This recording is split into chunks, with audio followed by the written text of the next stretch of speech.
Hi mga kaibigan, magandang araw at ang petsa ngayon is May 10, 2022 at ang video ito is gagawin ko para sa challenge ko sa aking sarili kasi medyo marami na akong nararamdaman at ang sabi ng doktor magbawas-bawas daw ako ng timbang, medyo heavyweight tayo.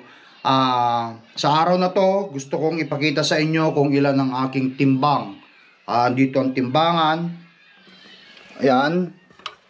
Okay, so antayin natin mag 0-0 bago ako yan umapak. Yan. Pakan ko ngayon.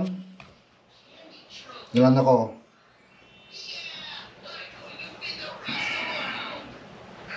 $194 ang timbang ko.